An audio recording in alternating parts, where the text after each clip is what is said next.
What's up, nerd family, and welcome once again to the Poindexter Lounge. My name is Enosh, aka Enosh Fett, and it is good to have you all with me in the lounge today. Hey, if this is your first time to the lounge, you know what? You just need this is all you need to know about the lounge.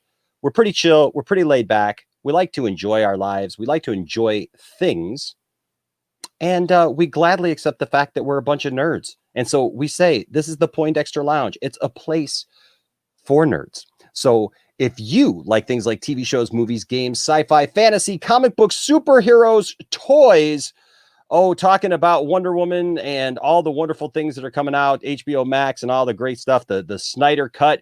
It's a great year for DC fans. If you're into those kind of things or just nerddom in general, you have found the right place. So please hit that subscribe button as well as that notification bell so that you know when we put out new videos, because we put all kinds of new videos out. We do watch parties around here. We've got great panel shows like tonight, discussing great topics. And look, we'd love to have you along for the ride. Okay. Before we get started, I do want to say a special shout out to all of our supporters here at the channel. We've got some really great people who really get behind the channel and support us, and I'm very, very thankful for you. Everyone, all of our Patreon supporters, all here, and everyone who gives super chats throughout the videos and everything. You guys are fantastic. We're so grateful for you, and all of our members.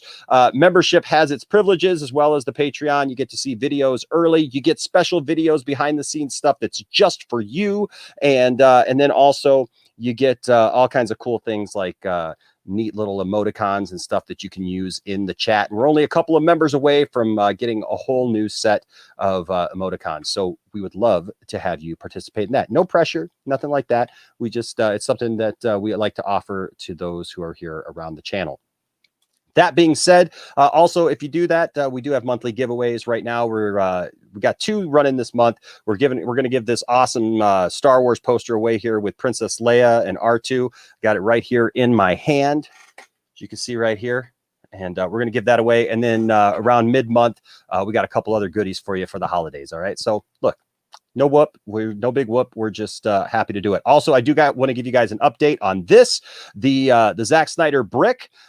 This is moving forward. This is happening. I told you all we reached our goal. We are installing a brick there at the Superman Museum in Metropolis, Illinois. As you can see here, people get bricks dedicated to various people. So we are dedicating a brick in honor of Zach and his family for all that he has done for the fandom, for all that he has done for DC fandom and just others in general. And so we want to honor him that way. So we have raised the money, and special thanks to my good friend Dawson, who helped me get the correct artwork, because we're going to put in Zach's Superman S shield symbol that means hope. And we're going to put that there, and then a nice little saying there for him in honor of Zach and his family. So look for updates on that. I'm probably going to have to make a 9-hour trip down to Metropolis, Illinois again to, kind of unveil it and do it like that. That being said, we've got a great discussion tonight. The embargo was lifted finally on Wonder Woman. This is a movie, obviously, we should have already seen, but because of the way that the year has gone, we have not already seen this. But look, we know it's coming out. We know it's coming out on the 25th of December, whether you get to see it in theaters or you get to see it on HBO Max. It's coming out. Now, I've made it very well known. I want to see it in theaters so bad. That's really where I want to see this thing. But that being said, I'm going to watch it wherever I get a chance to watch it. And if it means watching it on HBO Max, I'm going to watch it on HBO Max. So today, the embargo was lifted for reactions and for people to be able to finally talk about it, for the press to be able to talk about what they've seen. They've seen the movie. Now, they've got to see a movie that we were supposed to see months ago. So I'm excited about this. But, and listen, we're going to get into this a little bit. I'm very thankful.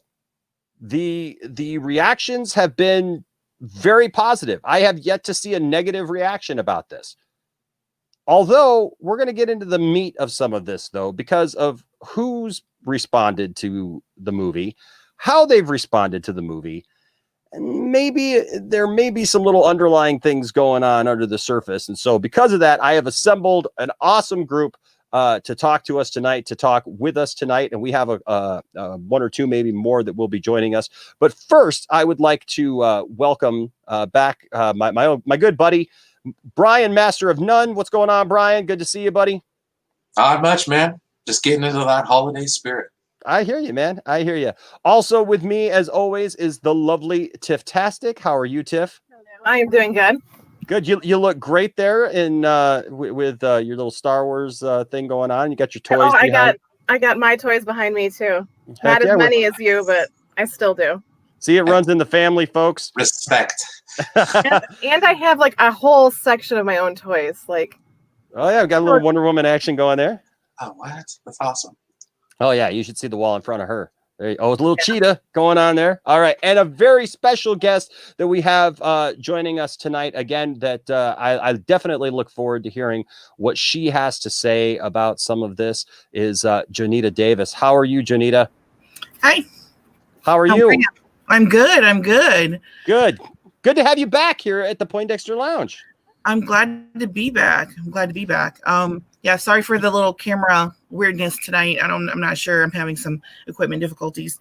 But oh, no worries. I had the same thing. Literally, you should have saw Brian knows. Brian saw me. I was wrestling with the cameras like literally while we were trying to go live. I was like, no, just do it. But yeah. So I get it. So but now you get a t-shirt. You've been back. we had a little I saw the little back and forth on Twitter where Wonder Meg wore her t-shirt when she came to our Empire Strikes Back thing.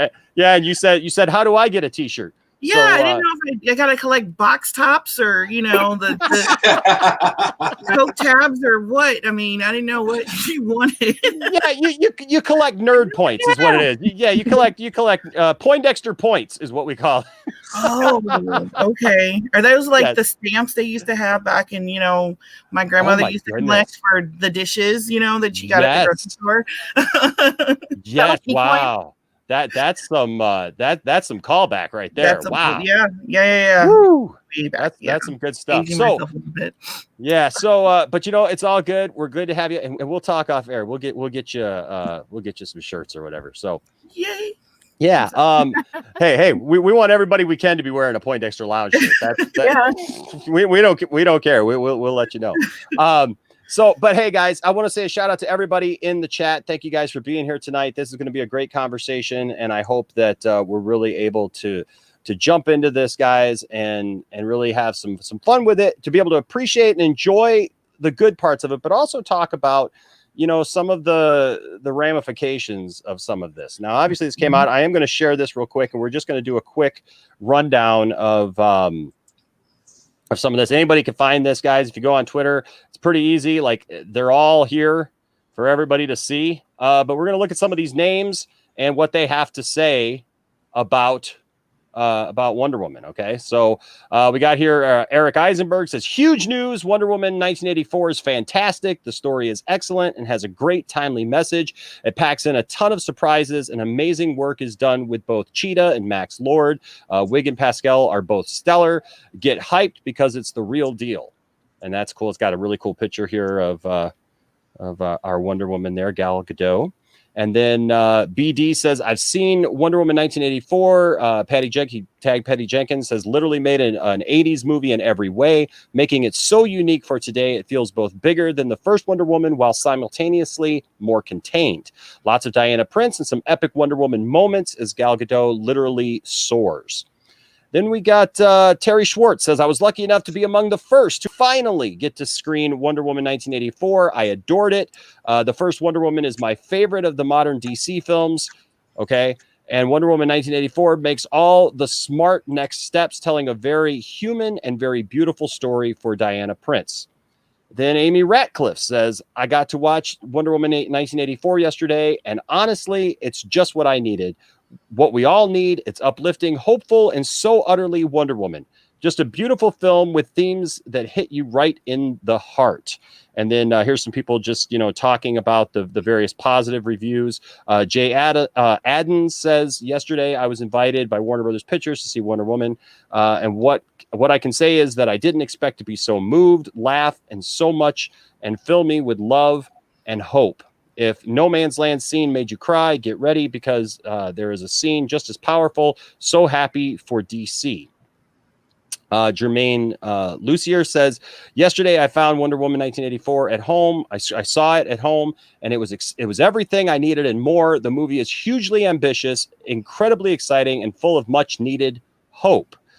It's also very long, to a fault at times, but mostly it reminded me how wonderful a big blockbuster can make you feel. A couple more here, and then we'll get into this. Stephen Weintraub says, yesterday I saw Wonder Woman 84 in an IMAX theater. Wow. Oh. Dang. Was my first time seeing a movie in a theater since the pandemic began. No matter what system you have at home, nothing will ever replace the magic of seeing a movie on a huge IMAX screen. And then, just more people just talking about it here. BD says Pedro Pascal and Kristen Wiig are the highlights. Pascal goes all in on a wild portrayal of Max Lord, a conflicted but vile villain. Wiig's cheetah evolution throughout the movie is heartbreaking yet epic. We need more. Here's Luke Bug, the Geek of Steel, says he was invited to watch it. Says the film, it's the film the world needs right now. No matter what size screen you get to see it on, I will be sharing some more non-spoiler information. I really wasn't. Here's what Ben Meckler says. I really wasn't expecting to love Wonder Woman 1984, but it is without doubt the movie we need right now, full of wonder, optimism, and a near fetishistic obsession with 1984's favorite toy, the koosh ball. I remember koosh balls. Wonder Woman 1984 is quite simply the best DC film since The Dark Knight. Okay, we'll get back to that. Here's Jim says, I saw Wonder Woman 1984 yesterday. It was a lot of fun and has a very heartwarming and hopeful message that, frankly, we really need this year. So lots of positivity for the movie, which I'm very glad about. There is one that I can't seem to find now, and I can't remember who said it, and it was the one that really kind of triggered me a little bit, because looking at this is a great thing. I'm really excited about this. Grace Randolph here says, she didn't really have anything to say about it, so I don't think she saw it. Yeah, she was kind of making comment about how she hasn't seen it yet. Yeah, okay, that's surprising. Well, and about the embargo, this is really, really early for, and I know the point she's making, and that gets to kind of my point too. But go ahead. Okay, she said, okay, she says, okay, just got the word that Wonder Woman 84 review embargo is December 15th. So these social media reactions. So this is interesting. So they're early, must be for the virtual junket.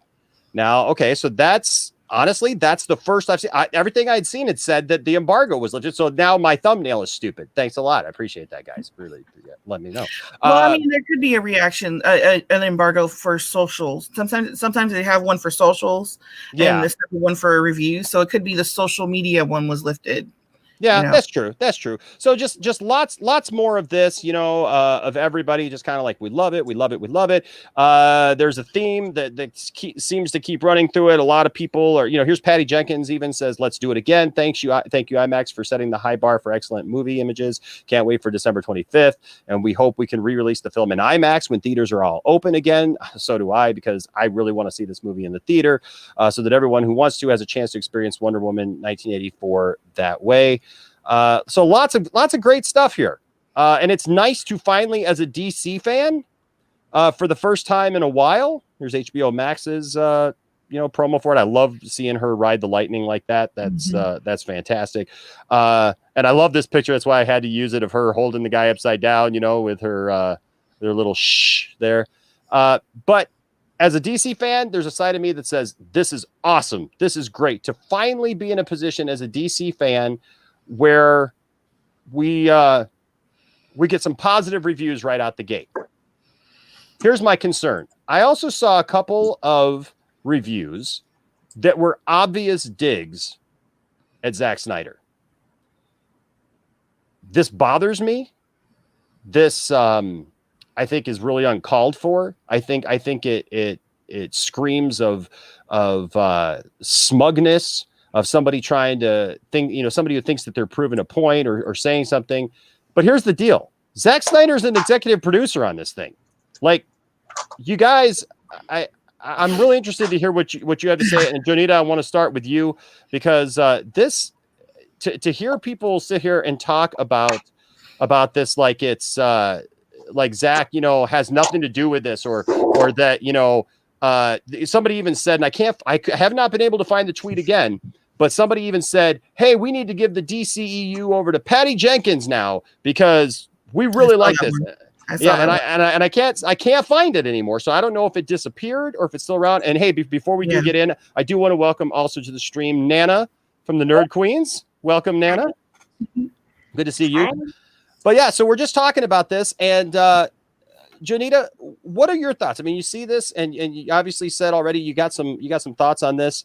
There's the positive, but what else are we seeing here behind this? Okay, so I did have some thoughts when I first saw it. I love seeing the positivity. First of all, I love that right out of the gate, everybody loves it.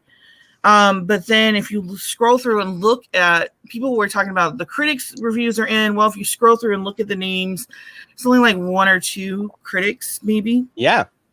The rest are all, if you notice, all except for just maybe a handful, they're all blue checks. These are influencers, guys.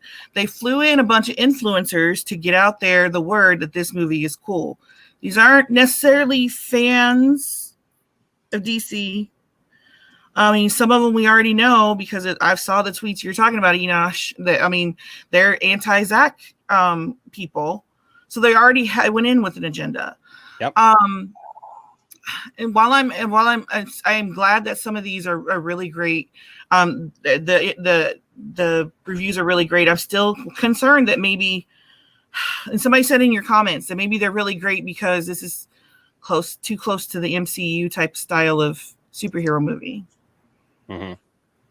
No, I hear you on that, and that's things like, look, I'm of the belief of this, that DC is so well-rounded, right, and the characters are so well-rounded that there's something for everybody. Like I've actually, I'll be honest with you, I've been a little disappointed with even some people that I know who've used like this is an opportunity. Like I love Man of Steel because it's grounded, and I love that it's darker, even though it's a Superman movie. That attracts me to it because that's the Superman I wanted to see for so long, was a real, true, like what would happen if this guy actually came. And I love that response. And I love the way that Zach captured that.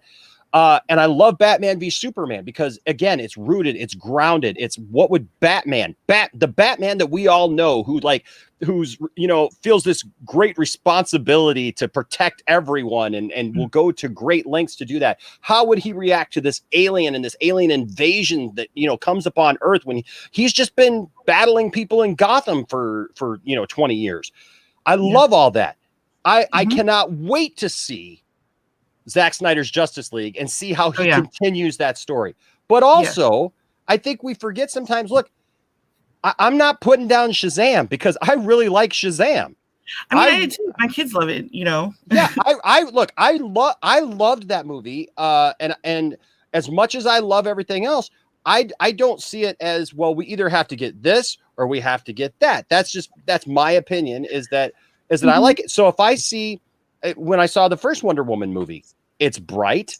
It's, it's not the same as Batman v Superman. Right. But it's very cheerful.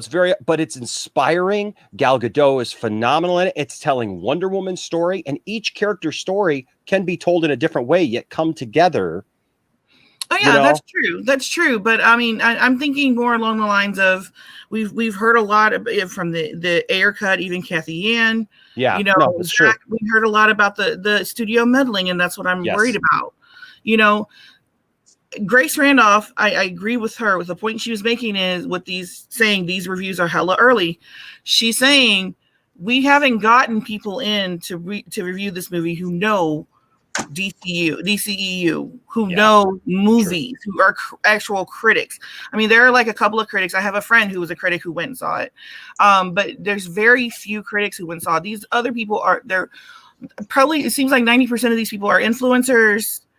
executives for, these magazines. I saw like Screen Rant and Collider sent their editors in chief or something like that. Yeah. These are people who are not who are not fans, who are not following this along.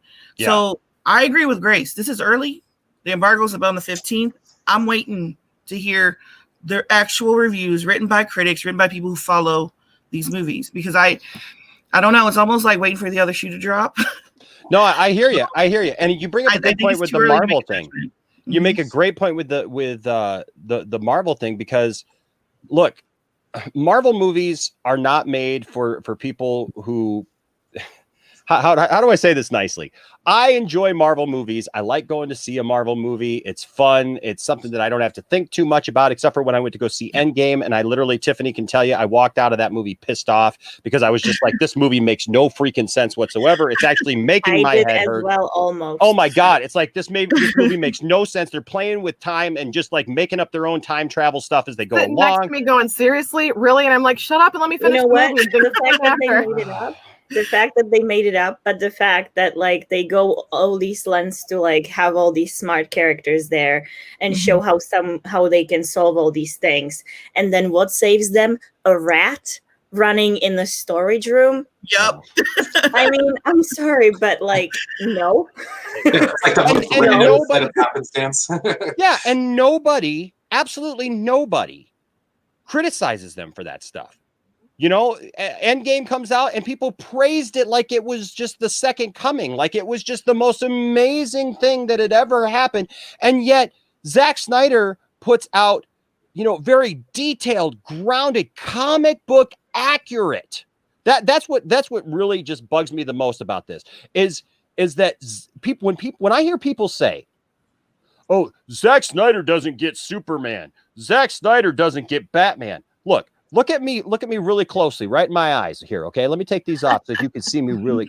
If you think Zack Snyder doesn't know comic book characters, comic books aren't for you, because you apparently haven't read one in the last 35 years, because this is exactly the problem. Zack Snyder knows comic books so much more than all of these critics, all of these so-called critics, all of these YouTubers who live in their little bubble and want to act like they know something about a comic because grandma bought them a comic off the spindle, okay, when they were like 5 years old. And so they know who Superman is because he's got bright colors and a big S on his chest. And I like Batman because isn't he so cool? He's got the bat gadgets and all that fun stuff. Listen, if I got to tell you, you just don't know anyways, okay? Because Zack Snyder is brilliant in the way that he has brought these characters to life, and he's brought them to life in a real way, and he's brought them to life in the way that they've been written in comics. And you still want to complain, and yet Marvel movies get a pass. And I'm not saying that to harp on Marvel movies tonight. I'm just saying, Janita, you bring up a great point when you mention that. Yeah, and I just want people to kind of not go. I don't want us to like go off the deep end and think we've got this amazing thing happening, and then when we get to the theater, it's not exactly. I mean, basically, manage your expectations, people. Manage your expectations. Don't don't fall for the hype, because I mean, you want to see Wonder Woman and appreciate it for what it is. Yeah, and not fall for what is going on right now, which is, this is some grand Warner Brothers marketing at work. You've got a bunch of influencers doing what they do. Why they're calling them critics, I have no idea. And I appreciate Grace for pointing out the fact that no, these are not critics. The embargo for reviews are come out on, they're not, that embargo is not up yet. So we've not heard from the critics. That's what she was saying. Mm-hmm. So yeah, got me agreeing with Grace. Oh my God.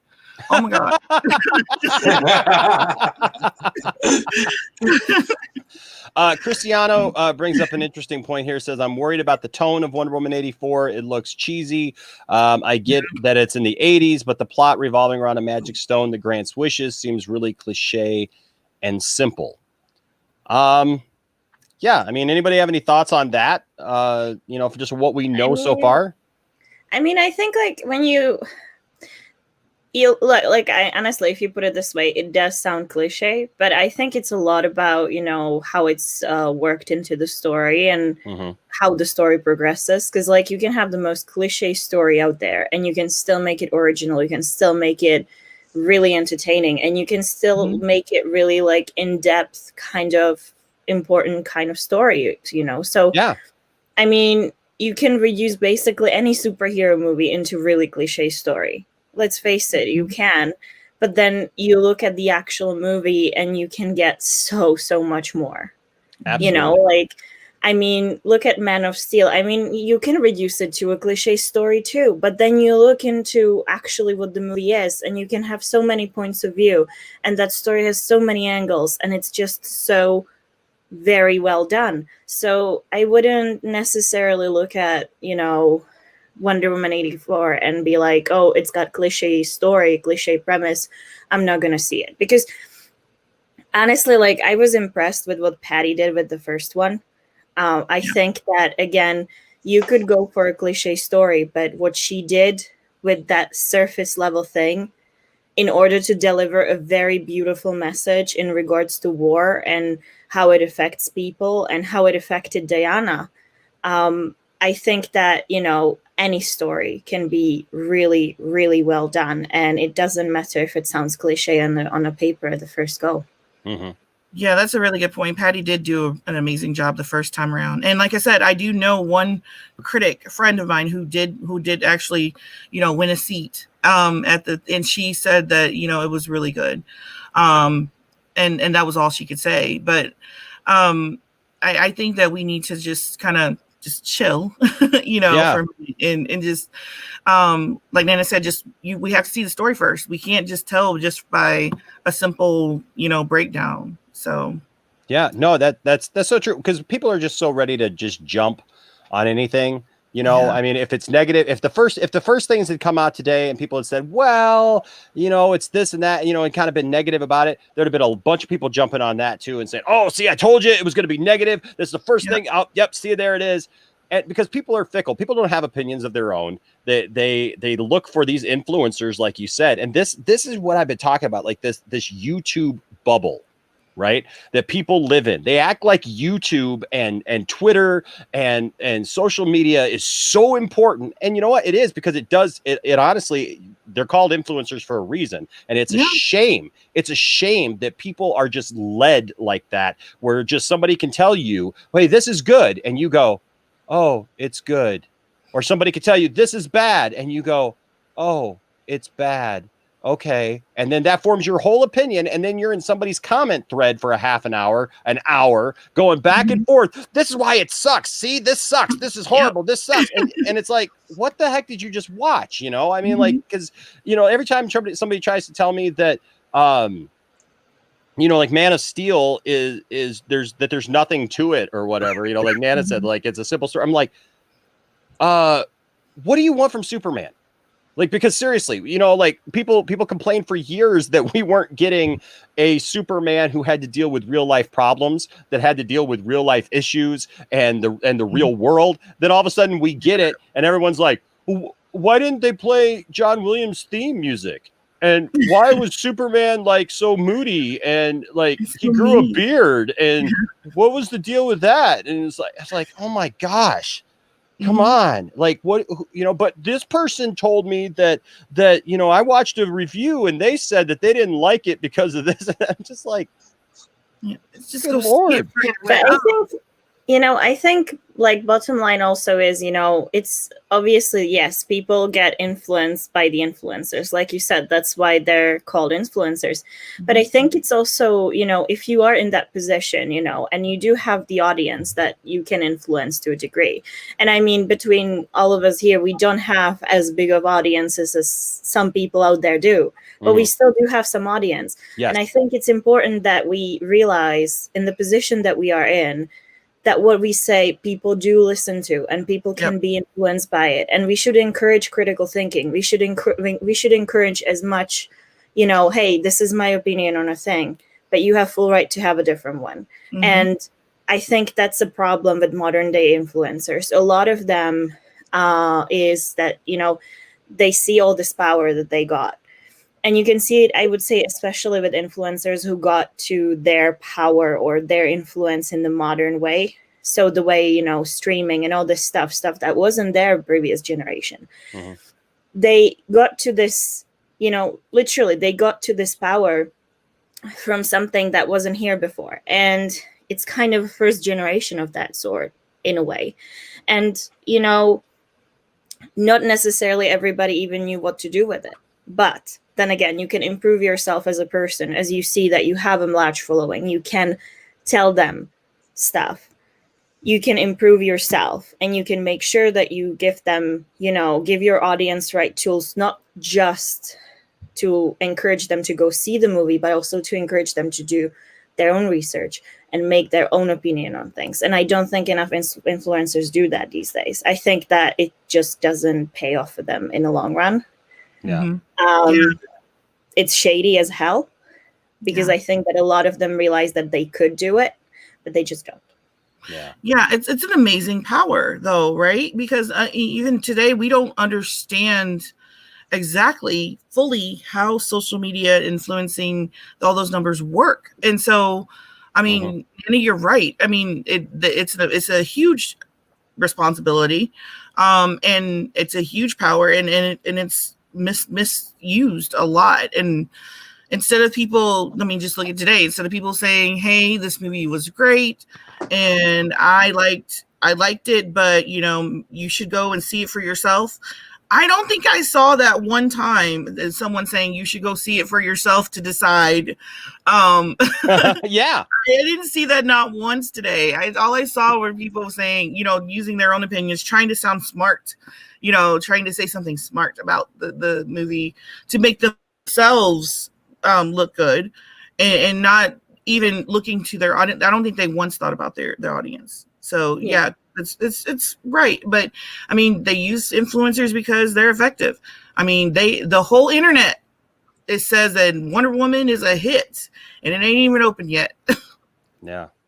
Now, I mean, you know, it's good for Wonder Woman, but it is something that, you know, Zack Snyder paid greatly for, if we look at it back, you know. Yep. And I think, you know, when we look at influencers and what's going on now, you know, I would point back to Real Anarchy article that John Garza wrote not so long ago, and Zach retweeted it, that he started choosing his own people to do interviews with. Some of us were very lucky to be amongst those people. And it's kind of him, I think, breaking the bubble. And I think that if, you know, he goes out and gives this power to people, or gives them this sort of, you know, opportunity to break this bubble, I think it's important that if we get the opportunity, we should start, you know, try and change the environment that this entire thing is set in. Because I think the saying at the end of your review, whether it's good or bad, you should go see it for yourself, is really important.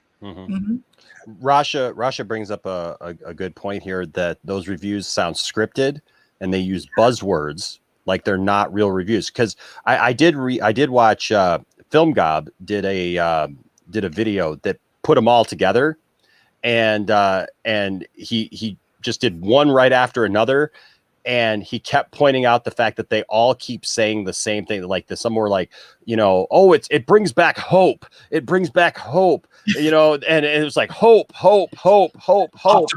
optimism, you know, whatever. And it was like, I'm watching this Film Gob video going, oh my gosh. Like, it was the first time. It's almost like you have this epiphany, this moment, and you go, I am being basically manipulated for something that actually I like, you know what I mean? Like it's a weird feeling. Tiff, you know, we saw some of this stuff today.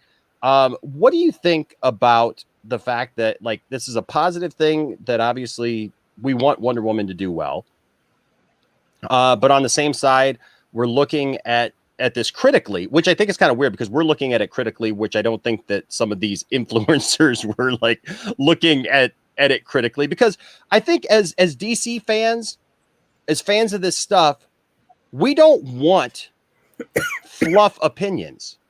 right? We don't want fluff opinions of the stuff we like. Yes, we've dealt with a bunch of garbage for the last few years and being told how everything that we like sucks, but we don't want fluff opinions. We want legitimate coverage of the stuff we like. Tiffany, did you feel like reading some of these that it was legitimate coverage, or did you feel like you were being pandered to? No, I felt like I was being pandered to because I think that's the same thing that you and I have both talked about, numerous times is if the critics like it, we usually don't, you and I. And if they don't like it, we usually do. So it's like, I don't always go by what the critics say, especially when, like they said, buzzwords, there's things that they're making them say. There's so many things in there, even in the previews, what we've seen over the last year.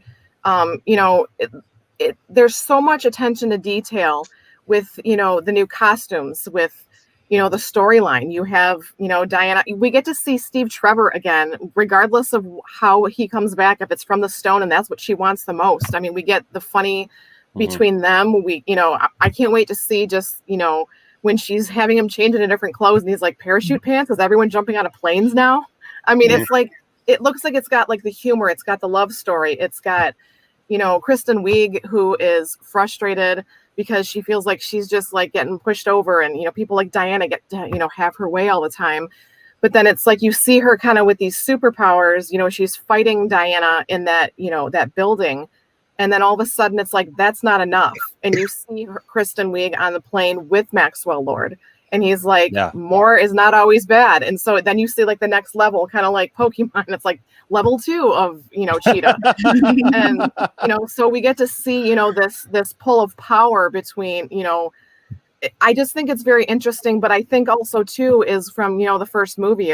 The first movie was so kick butt. You got to see, and you and I have both said that numerous times.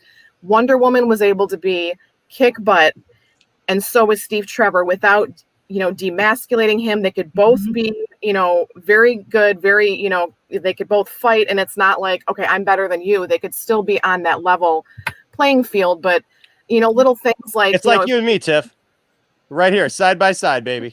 I got your back, hon. Oh, you're leaving me hanging. Sorry, this way. But I mean, you see that still, even no matter what what way he's coming back in this new movie, she never really got to say goodbye to him, in that first movie. So I feel like she'll finally get that in this one. But it's like when they're on the street and she's like jumping over like semis to get to the, and you see like the look of like awe on his face, like that's my woman. There's just so many different things that I can't wait to see. There's more positive that regardless what they say, you can't tell me that this Wonder Woman. Oh, wait, hold on. Oh my God. Toy alert. I need this. I need this. This is, I even have the, I have to have the old school. Oh, heck yeah. Oh my God. But I love seeing the scenes with her in this gold, and it's like that fight scene with her and Cheetah, and it's like she whips those wings off, like hold my wings, like come on, you got to do that. There's so many things in there, regardless of what these people are saying, whether they're buzzwords, they're real, I'm gonna see it for myself, and that's what I would say if I was one of those reviewers. Is regardless of how I feel, good, bad, in between, and different. I think you need to see it for yourself because everyone's going to get something out of it differently. Well, as T.W. McKay says and repeats after the influencers, it's the movie we need right now. And so, ladies and gentlemen, in a world where Wonder Woman has been waiting in the wings for the last 5 to 8 months. She got wings in this movie. We will finally be able to see this woman come and conquer the 80s. That's right. The 80s. Remember the 80s? It's got all the buzz stuff that you've been looking for. It's Wonder Woman 84. So I do want to hear from Brian, the male perspective on the panel. But as we do that, let's add a little bit more nerdiness to the group as my good friend Dawson comes to the group. Dawson. But Dawson? hey, what's up, Dawson? What's going on, everybody? But Brian, That's more equal. Yeah, there we go. Right. Yeah.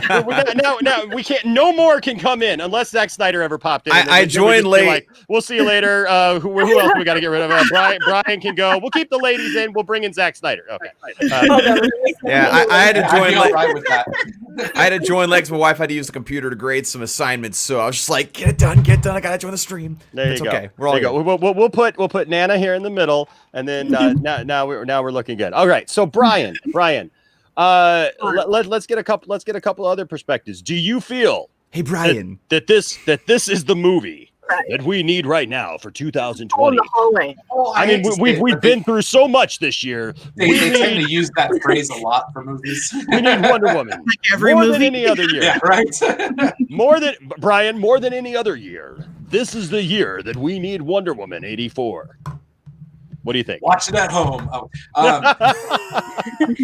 I'm first things first. Christmas morning, I've got IMAX right down the road. I'm gonna go watch it. So, you suck. That being said, I'm gonna do it. I really hope mine are open. And I'm an advocate for watching stuff at home. Trust me. Enosh knows. Oh yes, we've had this discussion about this very movie. But onto the part where it's like you got to really make up your own mind when it comes to movies and stuff like that. What? I think. Since the movie Solo came out and I realized that I was being influenced by influencers, where I would just take what they said and with no grains of salt, just, oh, okay, yeah, obviously it must suck. So after that, I got into Star Trek, the new stuff, which everybody seems to hate on that side of the aisle. You know what I mean? And I love it. I mean, season 3 Discovery is fantastic. Isn't it so refreshing to love things that... I love Discovery. Oh, yeah, it's so great. I love it. Isn't it so refreshing to love things that critics hate? It's so freeing. Yes. It's so amazing. I love it. Not all critics. Come on now.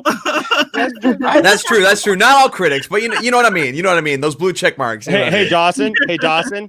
Your mic is a little hot there, buddy. Just thought I'd let you know. Like you were all I heard. It was like, whoa. Sorry. Is that better? That's better. Okay, all right. Cool. Go ahead and continue, Brian. But yeah, I mean, and then Janita, what you were saying earlier about how it is influencers, and I can totally see it, and I think it makes sense why they would do something like that, but it is kind of dirty how they do stuff like that. It's a movie that you don't have to talk any of us into going to see. You know what I mean? We crawl over broken glass to go see this movie, so it's like, well, I don't know about that, but one way or another, we're gonna watch it, and so I mean, the influencers at that point really don't need to tell us to go see it. Yeah. I think this would have been a good opportunity for them to, reach a hand out to the fans. Yeah. Maybe get a couple of fans out, maybe do some contests or something. Yes. Center the fans on this. I think it would have done a lot more good than the influencers, because I think by the end of today, I think a lot of us kind of figured out, I think we're being handled, Well, I think it's like they're trying to go for that general audience angle, and it's like, but we're not the general audience, man. We're the the hardcores. Heck yeah. Now, Dawson, you've heard the conversation. You've been in the chat and everything. I mean, what do you think about this? I mean, we talk a lot about this kind of stuff, Dawson, like off air, and we've talked a lot about it on air even. But I mean, how do you feel? Do you kind of feel the same way, that it's like you kind of feel pulled in both directions with? Yeah, like with this whole thing, I'm just torn, because on one hand, again, I'm a huge DC fan, so I want Wonder Woman 84 to be really good, and I think it will be, because I love Gal Gadot as Wonder Woman, and so I think it will be good. But at the same time, like you guys have been saying, all these people that are saying these positive things are blue checkmark people. They're influencers. Yeah. And they're these people who, like Jonita so brilliantly pointed out, are people who are very anti-Snyder, and so it's kind of hard for me to really take what they say into consideration and take it as valid, because of things they've said in the past. Now, Wonder Woman 84 might very well turn out to be a fantastic movie, and I hope it will be. And that'd be great. I'd be all down for that. But again, like you guys have been saying, it's just such an interesting situation where we have to kind of be on our own side. And it's like, I hope it's good, but I don't trust you. Not any of you, but just figurative person I'm pointing at. Yeah, no, I get it. I totally get it, because, like you said, these people have come against Zack, and and look, our favorite troll in the in our chat here, Mr. Kavari. Oh yeah. He likes to troll everything, you know, and everything's a negative thing. But you know, he brought up the fact, and I'm not even going to bring up his comment, but he said something about, oh, you guys are just mad because Patty Jenkins is getting the respect and the you know the kudos that Zach didn't get, or that, you know, we'd want Zach to get. Here's the way I look at it. Any positive thing that's said about Patty Jenkins' Wonder Woman is a direct result of Zach's work. Mm-hmm. So I'm not threatened by the fact that Patty Jenkins gets praise. I think that's great. Patty Jenkins is awesome. Why would I hate on Patty Jenkins? There's only been one questionable thing that I feel that Patty Jenkins has ever done, and you all know who that is. So you know, like I got nothing else bad to say about Patty Jenkins. But the thing is that, like you said, like if I got one person in my ear telling me about how bad Zack Snyder is all the time, and how, you know, they hate his movies, they hate what he did for you know, DC, and they were so glad when they felt like he was gone finally, and that they didn't have to see that anymore. And then just because they walk over behind my back and walk over to the other ear and try to fill my head with a bunch of positive stuff over here, doesn't change who they were. Mm-hmm. Doesn't change where the information's coming from, folks. Mm-hmm. All it means is one of two things. Either, look, and I'm all for this. There are many people who have wised up. There are some people who were not supportive of Zach or the movement, you know, or any of those things that have come around. And I'm happy for those people. And I will tell anybody, don't put down people just because they weren't here from the start. Okay. Right.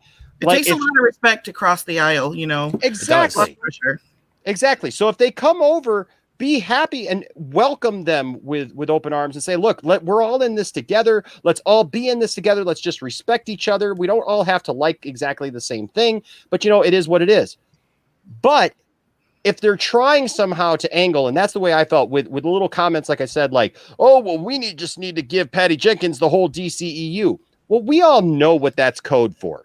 We're not stupid. Okay. You know, you guys act like us Zack Snyder fans and us DC fans, like we haven't been around the block a couple of times. We've experienced this enough now that we know when we're being fed a line, and we know when you call it out, though, they're just like, what? I can't comment Patty Jenkins. Like, no, you can comment Patty Jenkins. Exactly. But we know what you're doing. We know what mind game you're playing here. Yes, I'm not stupid. I know that you're trying to put down Zack Snyder, and you're trying to belittle what Zack has done and what the fans have fought hard for to make sure that Zack has gotten his vision realized, and you're trying to somehow besmirk that using his own property. Because let's be honest. Yes, Patty Jenkins has done a phenomenal job. She did a phenomenal job with Wonder Woman. I'm sure that this movie, just from what I've seen, it looks like it's going to be fun. It looks like it's going to be something that I enjoy, and I'm ready to see it. But let's all be honest. Zack Snyder hired Gal Gadot. Zack Snyder created this version of Wonder Woman. Zack Snyder has had a huge influence, whether you like it or not, in how this Wonder Woman has come to screen. And here's the thing with that whole give Patty Jenkins the DCEU. Like, I love what Patty Jenkins has done with Wonder Woman, but I personally could not see her being in charge of a Batman film. Like, there's styles in that. Zack Snyder fits Batman perfectly. Zack Snyder fits Superman perfectly. Patty Jenkins fits Wonder Woman.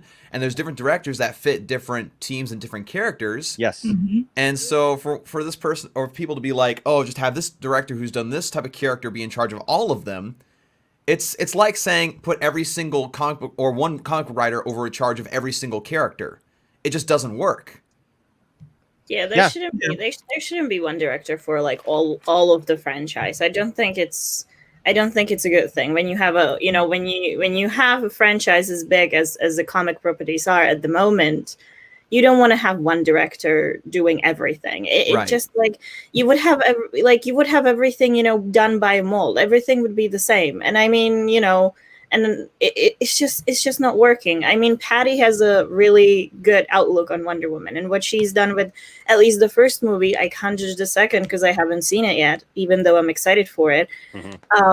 She's done a fantastic job with it. And as a woman, for me, when I saw it, it was really important to see a feminine outlook on the thing as well.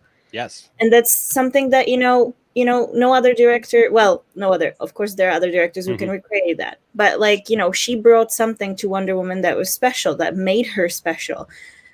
Zack casted Gal. He brought something special to Wonder Woman too. But I just don't think that it's necessary to have one director for the entire franchise. Exactly. That said, I also think that when we are talking about blue check marks saying, oh, we should hand Patty Jenkins the entire universe, again, it depends who it comes from.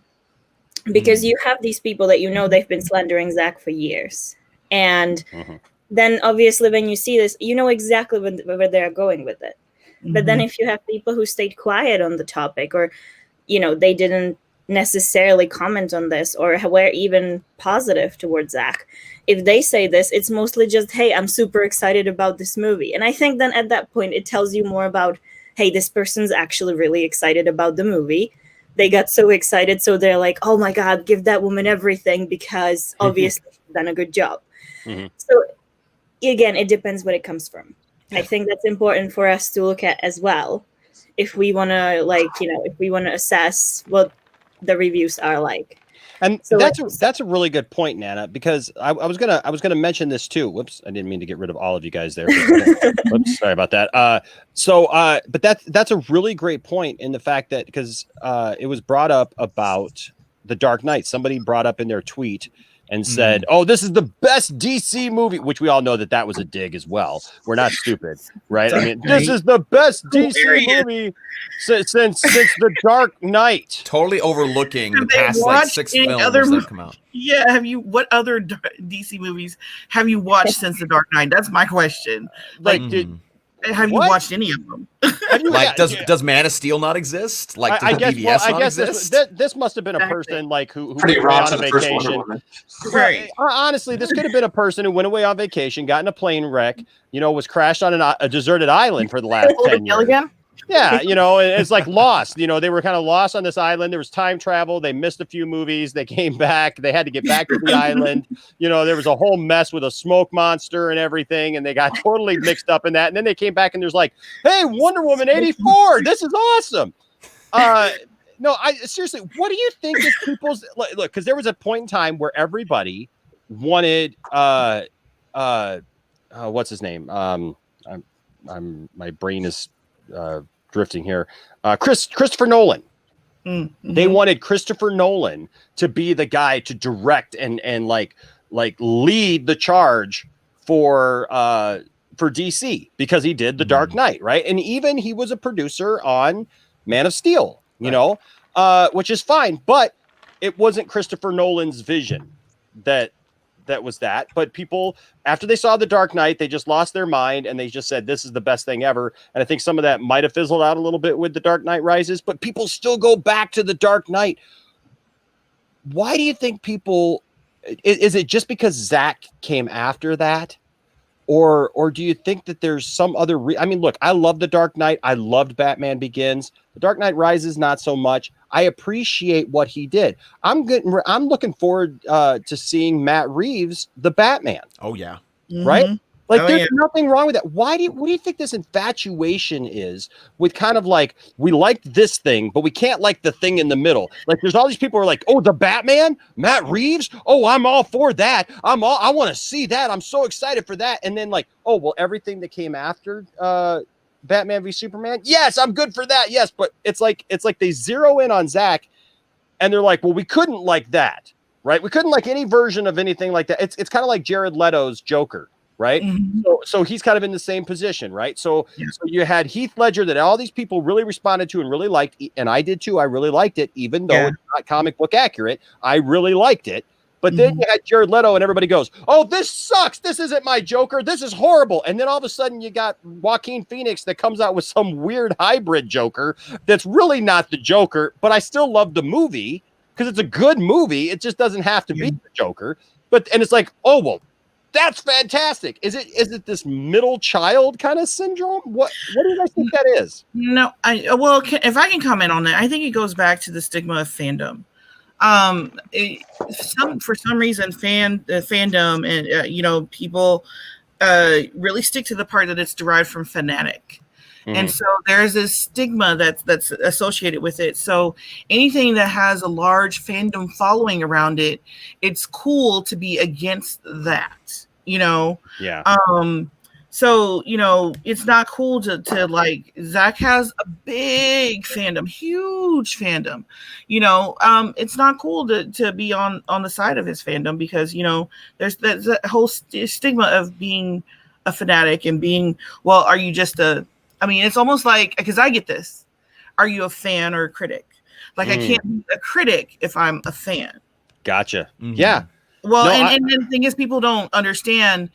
All of my kids have names from the Superman comics, so you know.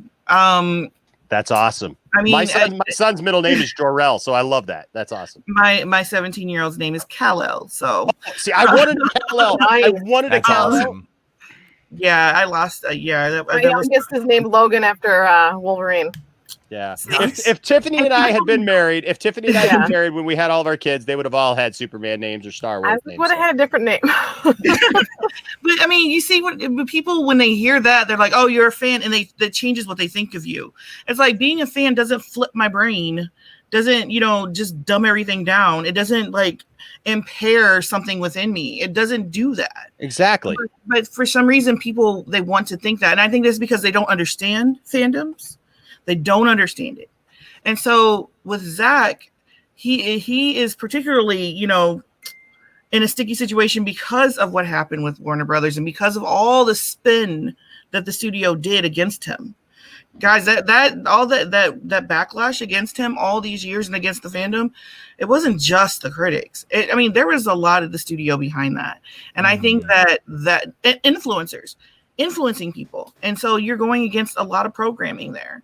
And I think that's what that is. And because when you actually sit people down and make them watch Batman v Superman or talk about Man of Steel, and I say this because I actually went to a conference and had a whole ass presentation about transmedia studies and Man of Steel versus the one that came before it. That my husband says I'm not allowed to say. Yeah. Wow. But I use those two to talk about, translating a comic into a film and just the science behind it, the theory behind it. There's a whole paper I could send it to you. But anyway, I'd love to read it. I would absolutely love to read it. I think it's interesting, but when I talk to people about that and talk about how Man of Steel was more authentic of a Superman than the one previous to it. Yes. When I talk about this, then I need to watch that movie. Why haven't you seen it yet? I mean, it's like, but the thing is that you have to get them away from the programming to talk to them about it. And I think this is a phenomenon with Zach because you've got the studio that's done a hell of a lot of spin. Used it, and there's been a lot of influencers, and then you've got that stigma of fandom as well. So yeah, and now you say Zack Snyder, that's clicks. That's, bills paid. So yeah, no, it's true. Do you think that that's what Shiraz faced with some of his things? Because he's been a supporter of the fandom. He's obviously been a fan, but it's like people criticized him for that, like he couldn't be subjective. Yeah, and he's like a consummate journalist. He is. Yes. He has such journalistic integrity that they questioned it because he is a fan. That tells you how powerful the stigma of fandom really is. Well, and it also goes to show you that there's these biases, right? Because how many fanboys, and I don't want to get back into this, but it does need to be said. How many fanboys over the last 20 years or whatever that Marvel movies have been coming out have put out reviews of Marvel movies, right? And no, you don't see any articles. You don't see anybody getting on anywhere, accusing them of being fanboys. Oh, well, you're just fanboys. That's why you like it. Yep. Right. But yet instead, when you have something that's more subjective and you have something that's more, that's one of the things that I love about these movies and love about Zach's vision is the fact that it doesn't just appeal to the common denominator. You do have to watch the movie and think about it and take it in You know, you can't just go there and just eat your popcorn, talk on your phone, and yeah, look, there's Superman. Look what he's doing. You know, he's flying around. He's having a good time, and he's saving Lois. And isn't this great? And look, there's bald Lex Luthor, the old guy there. Oh yeah, that's exactly what I expected to see. But this is the same thing I've seen over and over again. Da da da da da da da da. Oh, we're all happy, and I say that as somebody who loves that old stuff. Okay, now Superman Returns. I'll say it. Superman Returns was not my favorite Superman movie by any stretch of the imagination, because I went to it and I kept waiting to see Superman. To be quite honest with you, I kept waiting to see this guy who was going to supposedly in the movie. Yeah, who's supposedly in the movie, who was going to show me something. I mean, I honestly felt like I saw Lex Luthor. You can say whatever you want to about Spacey now, but at the time I was like, that's cool. I never thought I saw Lois Lane. I thought that I saw this hodgepodge of a movie put together that was trying to pay homage to a movie that I loved as a kid, and it just didn't work. Now, I will say this. I got to meet Brandon Routh a couple years ago, and I got to hear him talk about being Superman and what it meant to him. And honestly, even though it's still not my favorite Superman movie, now when I watch that movie, I think of Brandon Routh. I don't think about the other people who made the movie. I don't think about any of those other things. I think about Brandon Routh's conversation with me when he literally came out from around a table, because I had gone to his panel at our Comic-Con, and I had asked him a question, and we talked about the fact that we have sons now and what that means, you know, and everything, and how my son, it means a lot to me, because I didn't have my dad growing up, and that's why Superman means so much to me, because I always looked at Superman as being what a man should be, not because he had superpowers, not because he could fly and bend steel, but because he took care of those that he loved, no matter what. And he was unbiased towards everyone. And I always felt that was the way that a man should be. And that being said, to hear Brandon's response to that, talk about what it means now with him having a son. And then when I got to go to his booth, the man literally, he recognized me, saw my family, saw my son, walked out from around his table, came out and hugged me. Okay? Embraced me, embraced my son, embraced my family. And we talked for, about 10 minutes. And he ended up doing a shout out for the channel and everything. And when I look at that, it's like, now when I watch Man of Steel, when I watch Superman Returns, I don't see the movie really anymore. I see Brandon Routh because he's just a great guy. But you hit the nail on the head there, because if you watch Man of Steel, you're getting that. But unfortunately, like you said, people make this judgment call about these movies, and they've never even really paid attention to them, or they never even seen them. Now, Dawson, I do want to give you a chance to say a few things, because I know that you're going to have to go in a few minutes. But like, what are some of your thoughts on that? Well, there was a comment earlier from, I think you and I pointed at Enosh. It was a really good comment by, who was it? Zip Havoc, who said, let me see if I can find it really fast. He said, I hate that if it's the whole quote, if it's not how I envisioned it in my head, then it's wrong brigade. And one thing, I love that comment, because what that says is, like you were talking about Enosh, a lot of people just simply will go to the theater, just kind of want to see what they expect. Right, like the whole thing you were talking about with Superman, like, oh, he's flying around, oh, there's Lex Luthor, oh, this is exactly what I'm used to seeing. People go there and expect to see, and if they don't see what they expect, they think it's terrible. And I love how Zack Snyder kind of throws that out the window and gives you something to actually think about. It's actually films you actually have to use your frontal cortex, to analyze and think about. And it's actually movies where you have to think like, oh, does that happen in the comics? Oh yeah, it happens here. This is what he's referencing. Okay, cool. That adds to the story a lot. And one thing I think that Ray Porter actually said on our interview with him with Richard Citrone was that Zack asks something of the audience. And I think we were talking about some things or reasons why people might bash him for that, or bash him at all. And I think that's it. They don't want to have something expected of them going into a movie. But I love that. I love it when a director gives me something and says, you know what? Think about that. Think about how that would work. And some people try to call it lazy writing, but there's a difference between lazy writing and just intentionally leaving out things because it serves the plot, and then giving you something to think about. And that's what Zack does. And I absolutely love that. Yes. Quick shout out to Cole out there who's watching. who's got a comment here, says Brandon Routh is amazing on the CW, but never fit as a Superman, in my opinion. See, I agree with her, and Aaron Entertainment said the same thing. He was a phenomenal Adam. I was laughing. I love seeing him as that on that show. Well, they let him act. Yeah, and it came across well. I mean, because there was times that he could kick butt in that suit. There was times that he was funny because of whoever they were fighting that week. You know, dressing up in the different costumes. But his smart. I mean, you know, he did great on that show. Yeah. Yep. Well, that's it. They really didn't let him act in Superman Returns, but they let. I mean, even I'll be honest with you, even his Superman, as far as the Kingdom Come Superman on CW, that one kicked butt. I felt like he did a really good job in that role.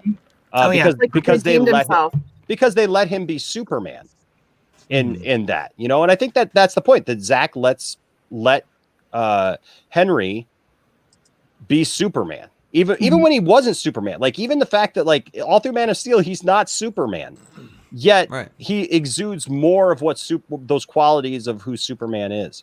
But I mean, as far as Wonder Woman, you know, I'm just reading all of these today.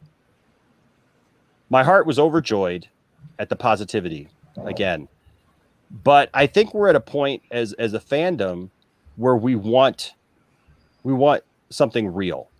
We don't want to be, we don't want people to now try to jump on the other bandwagon, right? You know, everybody was anti-Snyder and anti these movies and stuff, and all of a sudden it's like, oh well, yeah, no, we like DC now. It's all good because it's the popular thing now, because obviously the Snyder Cut has brought a lot of focus into these, you know, into the DC universe, and you know, I'm thankful for that. I'm thankful that DC is starting to get a comeuppance. There's people actually watching these movies. I think a lot of that has to do too with the fact that some of these movies now are being played in regular rotation on TV.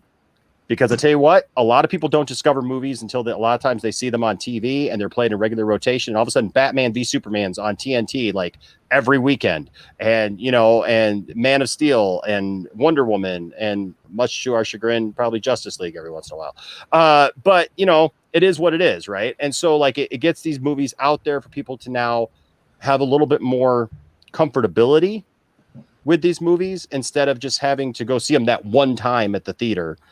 And form their overall everlasting opinion about what it is based on one time. I mean, Janita, you know, you talked about being a critic and a fan.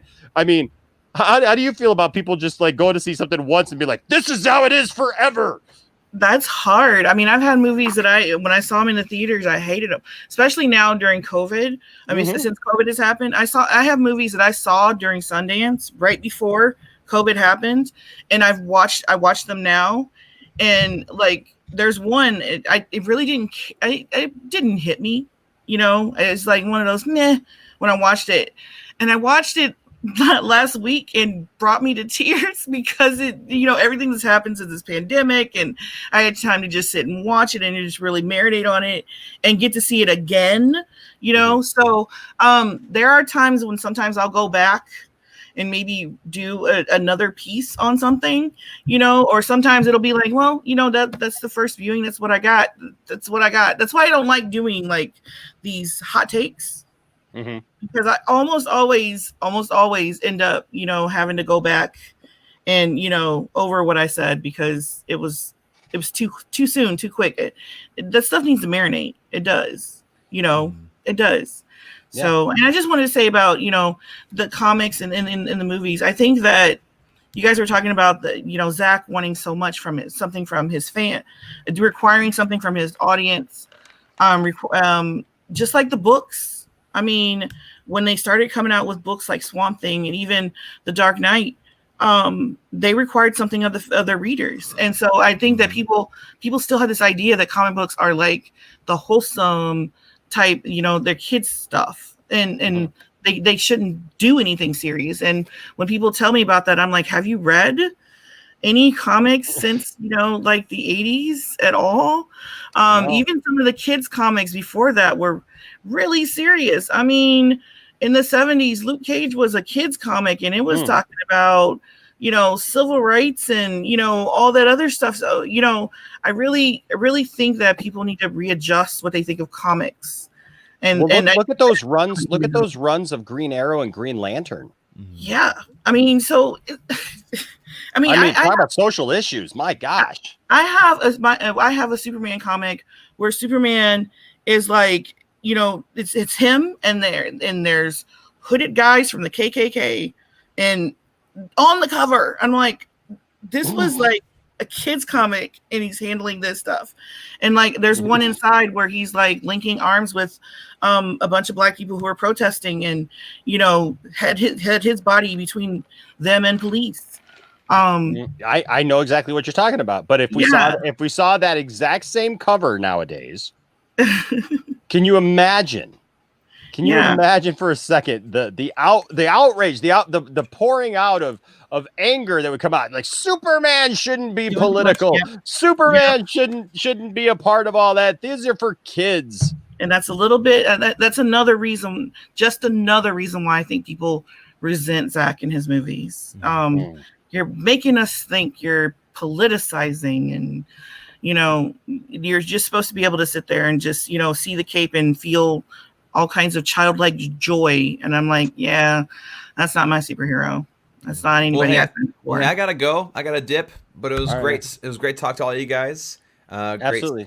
Great to have this conversation. And you guys keep up the good work. Absolutely. I'll see you guys later. For coming, Nerdy. We'll see you, Dawson. No, Janita, you're preaching to the choir here, because I tell you what, that's who I want my superheroes to be. Right. If we're looking at superheroes, don't we want this? I mean, when you listen to those initial times, I mean, even when it was just Superman, right? When Superman first started, even in 1938, read those first panels. Look at those first panels of Superman, and what is he doing? It's like, he was a visitor from another world, come here to help the downtrodden, and to help those who had been marginalized, and all those things. I mean, he's literally beating up wife beaters and things like that. And it's like, we've gotten so far away from that because it doesn't look cool on screen. We'd rather see our superheroes portrayed as these perfect, just whitewashed, kind of clean. And when I say whitewashed, I don't even necessarily mean from a racial standpoint, but I mean they don't have any problems. The problems that they have are so minuscule, they just seem to leap over them as if nothing, and they're never challenged, and they never get involved in real world issues. What was the comic? And then I got somebody I just saw in the back studio. I apologize, Max. But what was the comic a few years ago where Superman just took a walk across the country? Do you guys remember that? There was a series. What was that series? So I know somebody in the chat will get it. Like, Superman just one day, he's just decided, he's like, okay, yeah, I'm going to take a walk. And he literally walked across America. He went to Forrest Gump on it a little bit. Yeah, he literally, it was exactly kind of it. He just took a walk across America, and he actually came to Flint, Michigan, where we are in that story. And I mean, he just walked across the country, and he saw stuff that was going on. And it said Superman Grounded. Superman Grounded, yes. And man, I got to go back and I got to reread some of that, because like, Superman is challenged in some of that, because like he actually tries to get involved in a couple of things that he probably shouldn't get involved in. Like he gets mad when he sees like a family situation, a domestic situation. And if I remember right, you guys can correct me if I'm wrong, but if I remember right, like, he starts to get involved in this situation and then realizes afterwards, like, oh man, maybe I kind of overstepped my bounds, even as Superman, to get involved with this. It's a kid, like, and his mom and stuff, but still, yet, like, it was I love the fact that it's called Superman Grounded. You're right, because it was showing Superman doing the things that Superman should do, to care about real life things, to have to deal with real life problems. That being said, I want to invite a guy in who may look a little different, but a lot of you guys know him. He's a good guy, and we're gonna bring him in right now, and that is Mad Max. What's going on, Max? Hey everyone. Hi, Max. What's Hey. up, buddy? I saw this great panel, and I was like checking out the lounge while I was gaming. I was like, man, this is a great place to be on a Saturday night. I wanted to just say hi. There's a few people I haven't really met yet. I love Tifftastic. Great to see you on the show, Brian. Nana, nice to meet you. Janita, Nice to meet nice you. to meet you too. I haven't been following movie news and DC news that much. I heard about this. Everything's coming to HBO Max. That's amazing. Yep, there's some, that's a whole other that's a whole other thing that we've been getting into too. Yeah. And the Wonder Woman reviews are coming out. I didn't catch the beginning of the stream. I was at family's house. That's what we're talking about, Max, is the fact that they came, well, not the reviews. The review embargo is actually, I got a 15th, and Nana pointed that out. Was it Nana or Jonita pointed that out earlier? Randolph. Yeah, Grace Randolph let us know all that. No, Actually, I miss Grace. yeah, I know you're a big fan of Grace. But kind of the point of it is that everything has been positive. Yeah. But everything that has come out today has basically been all the blue check marks. It's just been all the influencers. It's not really reviews. It's all these kind of one-liners. And unfortunately, in a lot of it, there's been a lot of these little digs at Zach, at the DCEU. Oh, really? Yeah. What was that, Nana? No, I have the same Funko. She's somewhere in the. I was showing her my little dancing. Pointing directly. You guys are having your own little are having your own little stream over here. It's the Nana Tifftastic stream going on over here with their toys. I see how it is. But no, that's just have a dedicated show to like a Wonder Woman toy showdown, because like behind me up there, that big box. Yeah, that's actually a Wonder Woman Barbie. I think it's Platinum Edition. It's San Diego Comic-Con exclusive, and it's from BVS, and she's like all dressed up and everything. Nice. We should have a lady like a lady's toy box or something. Absolutely. Yeah. But that's what I. They're still throwing their little jabs in. They're still throwing their. Yeah, and so that's what we're talking about. Like, should we be cautious about that? You know, be happy that they're positive, but yet be cautious about it, because look, they're never going to. We don't want to just be pandered to. We don't want to just be pandered to, and I don't like the fact that they use something that Zack Snyder literally helped create. Yeah. To try to jab him with, like, because there was a couple of those things, Max, that even said, like, you know, we need to give the whole DCEU to Patty Jenkins now. And that's not, look, I'm not slighting Patty Jenkins. I think Patty Jenkins is great. She's done a great job with Wonder Woman. I'm sure that I'm going to love what she does here. But I also want to be. They know it gets. Yeah, it gets the clicks. It's just about the clicks and stuff. Still, you have to have a spin. You can't just go middle of the road, or you know, you have to do something in there to get the people on there. And it's this typical taking jabs at. I go back. Access Media is weird. It's like with Colin Trevorrow when he did his own movie, and it was, people said it's weird and stuff. Then they constantly trash on him. Just like Zach and Sucker Punch. Ever since Sucker Punch, that's my theory. I don't know. The press did not like that, and they just constantly bash on his stuff since then. I don't get it. I don't know why they still got to throw those in, except for the clicks. And they'll wait. If the public is overly happy with the Snyder cut, then they'll change their tune. That's when you'll see it. Not until then. If the Snyder cut's really well received by the general public, then they'll stop throwing their little jabs at him. But I don't know. I don't get it, because I look at the films. There's so much there that's great, but they act like it's Michael Bay. No, I'm serious. They act like it's a Michael Bay film, and I'm like, what are you watching? It's not not just crazy chaos action, and it all makes sense if you watch it. Yeah, it could be a somewhat darker or mirror, and a lot of gravity and things to the plot and the characters. Like, real stuff happens in his movies, you know. Mm-hmm. But it's not just there to be there. There's a point to it all.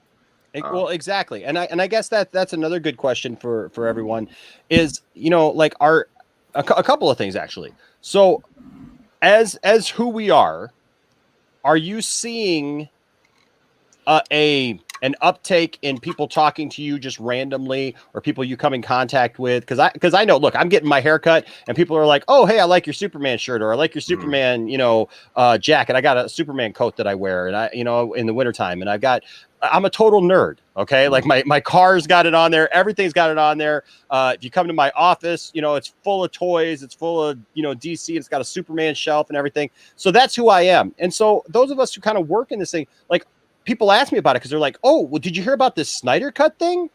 Like what's all that about? And did you guys notice also last week that there was this push all of a sudden to start calling, like, people started calling it on, and I don't think that this is a random thing. I don't think that this is some kind of benign thing, because I saw a lot of people start calling it the director's cut of Justice League. And that rubbed me the wrong way too, because I saw a couple people calling it the director's cut, and I'm like, no, that's not what this is. Don't try to downplay it, because I'll talk to people and I'll say, yeah, do you know about the Snyder cut? And they'll say, well, it's like he's like, doing his director's cut of the movie, right? And I explain it to them, and when I explain it to them, they're like, are you serious? There's a whole other movie plus 2 more hours. Yeah, there's 4. I get that a lot too. and they just look at me like they're absolutely shocked. I mean, are you guys seeing, as we go through this thing and there's more media coverage and all this stuff, are you guys seeing that, Janita? Yeah, I think, well, okay, so when I think there's a lot more understanding, maybe. Mm-hmm. And then there's a lot more people wanting to know. I mean, I was stopped. I wore my Justice Con shirt just to go out and pick up my groceries, stopped at the gas station. Awesome. And someone was like, Justice Con, oh my God, you were on that panel. I'm like, okay, my 30,000. Awesome. Oh my God. That's awesome. I love Nana's reaction to that. I live in this. I love this right now. I love this right now, Nana's reaction, because look, this is what I've been saying, folks. Like, anybody who's like, oh yeah, the nerd queens, they just have Zack Snyder all the time or whatever, blah blah blah. This is a natural reaction, ladies and gentlemen, to somebody who is humble and glad to be there. I'm so glad that Nana came on a couple of weeks ago and we were able to talk about this, because from my heart, I was so happy to hear, like, because she was just like, look, we're just regular people who are in the right place at the right time. And I'm so glad that kind of thing was entrusted to somebody like you and Cole, because you guys did such a fantastic job with it. So again, thank you, Nana. I love the fact that you reacted that way to Jonita sharing that story, because that is truly the mark of a humble person who's just happy to be there. Yeah, I have to keep reminding her, you guys were bigger than Comic-Con, okay? Yes. Yeah, they were. You get the same reaction out of her when you say that, yeah. Like, Jill has to keep doing it though throughout. It was just recently we were talking about something. She goes, can you promote something for me? And I'm like, why? What do I yeah. Because people like you. And I'm like, why? Yeah. Like, just retweet the damn thing, but yeah, we're literally talking about royalty in the DC community, and she's like, why? Yeah, she thinks she's just one of the people, and I'm like, you're not one of the people, Nana. You're not one of the people. But yeah, Cockroach Country says Nana is a superhero, and let's also include Cole in that. Cole is watching. Cole, Cole is actually she's working on custom Funkos now, so we haven't really seen her much because she's working all day, all night, trying to get everybody Funkos for Christmas. So if there's anybody watching who ordered Funko from her, she's working on it. Yeah, I saw that she made a Christmas Harley Quinn that was pretty cool. Mm-hmm. Oh yeah. Oh my God! When she first sent it to me, I thought it was actual Funko. I didn't know it was her custom, and I was like, "Where can I get it?" Yeah, that's awesome. Yeah, it's really great, and I think that's the one of the things about this fandom is you've got somebody like Nana and Cole who did this huge festival that was like better than Comic-Con. And she had, I mean, people were like, and I've said this to her, you had people who were so close to their favorites that they were just a comment away. I mean, whereas in Comic-Con, you have to go through all these, you know, systems and gatekeepers and handlers and, you know, pay a couple $100 before you can, you know, do anything. And you know, she had a con where you just typed a comment and Zach saw it and said, hey, yeah. And, you know, he answered you. I mean, people love that. And you did that. So, yeah. Absolutely. Okay, Yeah. you make you shy now. I'm You. gonna hide. It's you. Yeah. We like every part of you. Yeah, that's No, great. I have screenshots still saved where we logged off the first day, and I went on Twitter just to see what's happening. Because I mean, Ray Fisher and Zach with their comments, they kind of like blew it up, right? So I wanted to see what's happening. And first thing I see is Justice Con trending at 44,000. And I'm like, what did you people do? I was sending her links of sending all the, I think it was Meg first. And then I was sending them links of, oh my God, you guys are in Deadline. The variety. Yes. Do you see this? Yeah. Oh, I'll tell you what, we were all in the car. I had Tiffany getting it on my phone, and we propped it up in the center console because we were driving around, and all the kids were in the back seat, and we're watching it and stuff. And like, I'm sitting there going, this is awesome. This is fantastic. And now they've all been on my channel. And then it's like, this is awesome. Like, this is fantastic. I love this, including, and you know what, we should say, of course, also the lovely Wonder Meg.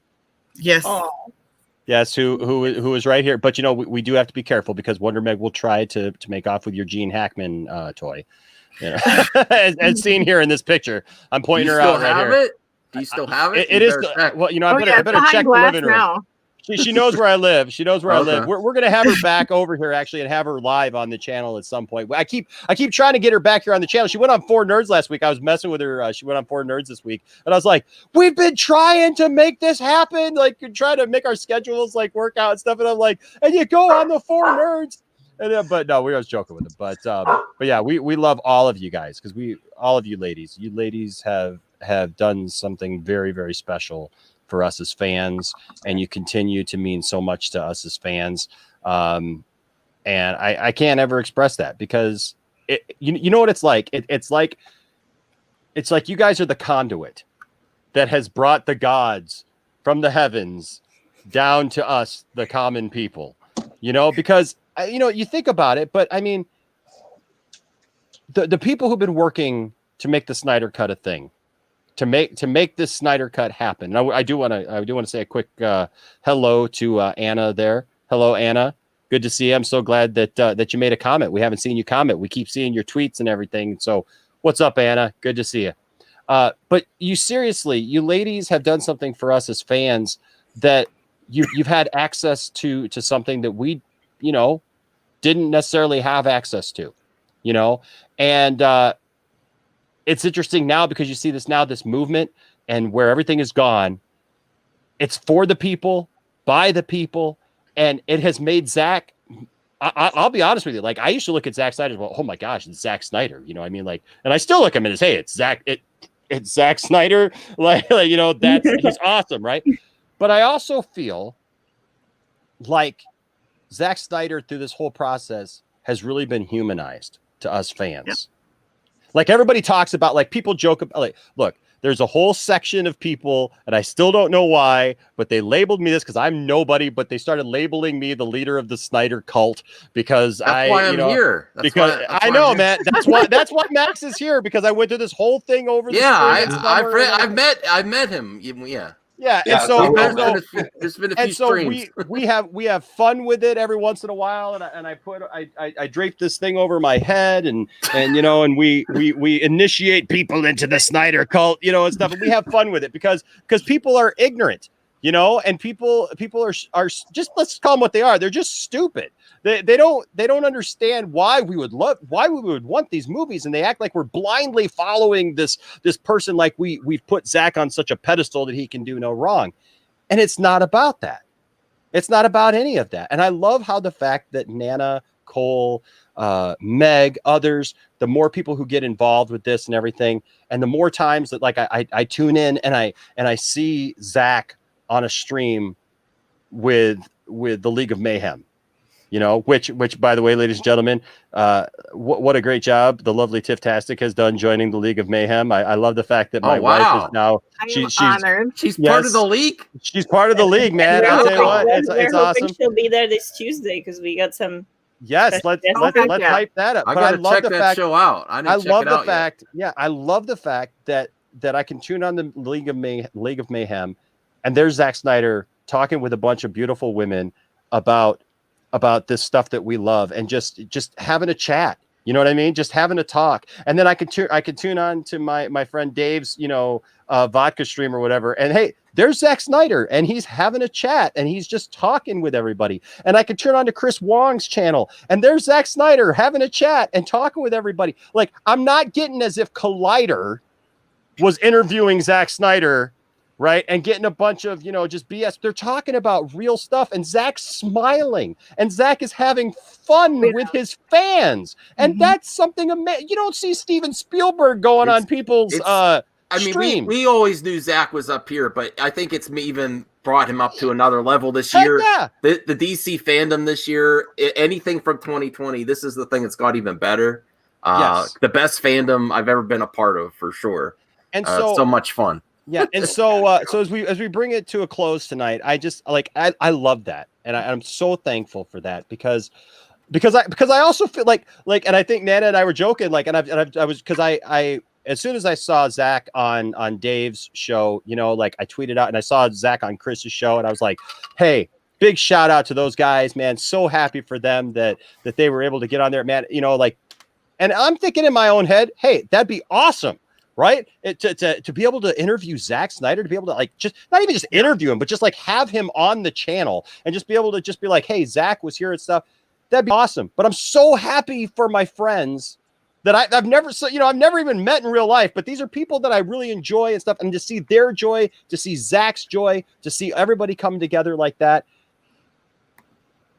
Man, it makes me feel like if Zach ever did show up here on the Poindexter Lounge, it will happen one day. I'm sure. As much as I think of oh my gosh, that's Zack Snyder.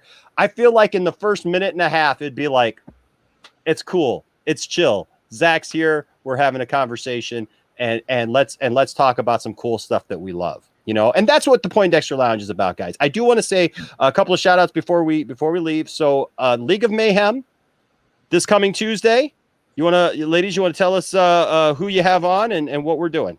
Well, yes. So we're going to have, your favorite girl gang, and we're going to have the dark side himself. Ray Porter is going to stop by. So tune in. Nice. All right. And that's at 8 p.m. Eastern time.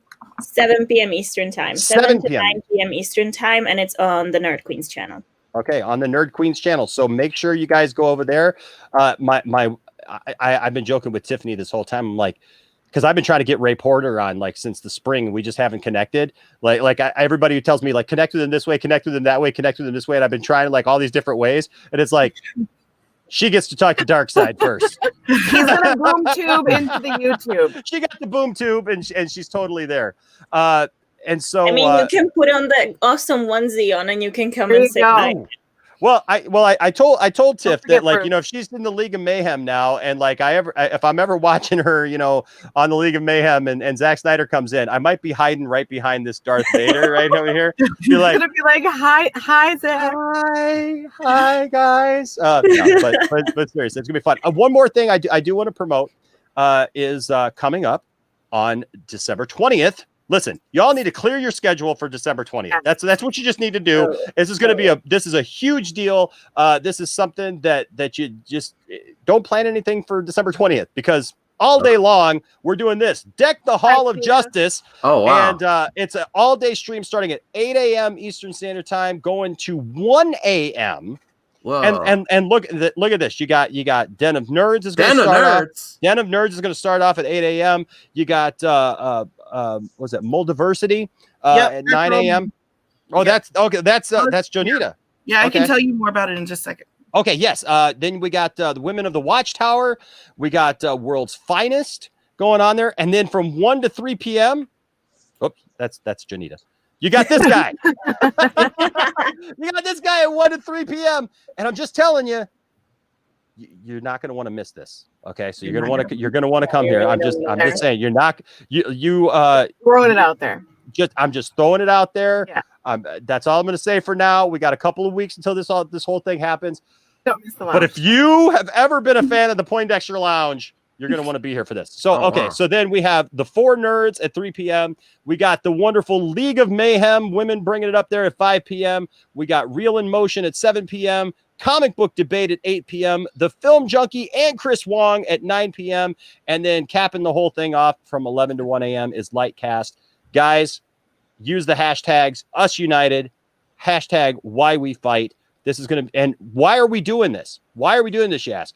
Because the gauntlet has been put down for us to raise, was it $50,000? $500,000. I'm sorry. Did I say 50,000? Yes. see, there I go. Like, I'm just like, hey, you know what? We need to sell a couple more Poindexter Lounge shirts to get them there. No, for $500,000 to suicide prevention. And so we are working to this. We want to do this all day thing. All the proceeds that are raised that day are going to go to suicide prevention and to hit this mark of $500,000.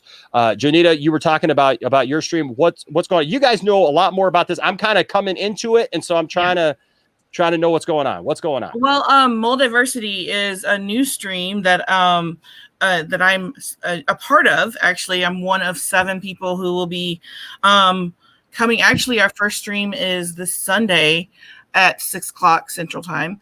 We are the diverse side of the fandom. There's we're Black and there's one white person on there, and we're just a bunch of people with a bunch of opinions, bold, strong opinions about the fandom, and you know, we're coming together for the first time to try to stream and talk about it, you know. So come listen to us. It's not the place for the, you know, the ones who are kind of, you know, the no politics in comics. There is politics in comics, and we'll tell you all about it. So there you go. Awesome. Yeah. Awesome. And then awesome. Women of the Watchtower after that. That's another little project of Meg and mine, and you know, Amanda Colbert and Fatma. We've all come together just to, you know, put our opinions together, put our minds together. And I'm number 1 fan, and I made a fan club. So if you guys want to sign up, you have to go to me. Oh, yes. All right. This is the lady right here. Also, one more thing about the streams that is worth mentioning. Well, 2 things. So while the streams are awesome, and there's going to be so many awesome people, there's also a way for anyone to participate if you'd like in the event. And you can do so either by checking out Krypton Caged. He put out the tweet. There's an instruction for you to record a video that you can do, which we will then be using. Or if you don't want to do video, which not everybody's comfortable, and that's fine, you can also contribute to a new t-shirt design. And you do that by checking out Why Not Stuff. He has, and we retweeted it as well, so you can check it on our profile as well. There's an instruction on how to do that. And it doesn't require any crazy artistic skills, so don't worry about it. So definitely check it out, and you can participate in the event, even if you're just watching. That's awesome. That is awesome. I'm happy to be a part of this event. I think it's going to be fantastic. And I look forward, trust me, I look forward to this more than I think anything I've ever looked forward to. It's going to be a blast. It's going to be a great day, and it's going to be all for a great cause.